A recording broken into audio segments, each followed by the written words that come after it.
The river.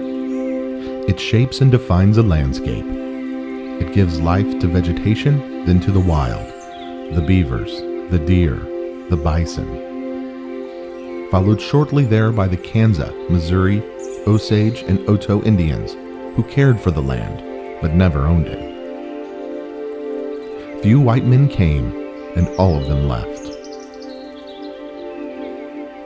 The Osage and Kanza Indians were expert trappers and began trading beaver pelts and other furs to the Europeans for beads, ribbon, and cloth.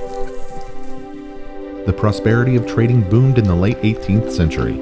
Top hats, coats, blankets, and seat coverings for carriages were made from furs found in the Missouri River Valley. In 1819, Francois Chouteau, grandson of St. Louis founder Auguste Chouteau, and his new wife Berenice spent their honeymoon traveling up the Missouri River from St. Louis looking for a site to expand the Chouteau family western fur trading business. Francois and Berenice returned with their infant son in 1821 to live in a log cabin on the north side of the Missouri River, just east of the confluence of the Missouri and Kansas rivers. 35 workers accompanied them west and set up camp with the Chouteaus. The Osage Indians called the new trading community Chouteau's Town. The Europeans living there simply called it the camp. American Indians and fur trappers would come from as far west as the Rocky Mountains to do business with the Chouteaus. Keelboats, piled high with furs, would be sent to St. Louis and returned filled with European goods for trade. By 1825, Francois was so busy that his brothers came to the area to assist. Francois brought commerce to the land. His wife Berenice gave the land a heart. When cholera, smallpox, and other diseases ravaged the area, Berenice cared for the sick. She adopted many American Indian and black children who were orphaned after the deaths of their parents. She made the trading post a gathering place.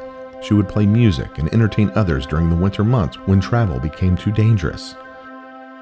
In 1838, while conducting a trade for wild horses in the Indian Territory, Francois and two of his sons were attacked by a renegade group of American Indians trying to steal some horses. Francois was knocked off his horse and trampled to death in the ensuing stampede. Berenice returned her husband's body to St. Louis for burial. Being of great wealth, Berenice could have stayed in St. Louis and lived out the rest of her life in comfort and peace. But she returned to western Missouri and lived another 50 years. She survived all her 10 children and watched the wilderness clearing she turned into a home grow to a city of more than 200,000 people. Today, historians, politicians, and civic leaders are working together to create a park on Chouteau Parkway. The centerpiece will be a grand fountain honoring the trade between Francois and the American Indians that gave birth to the city.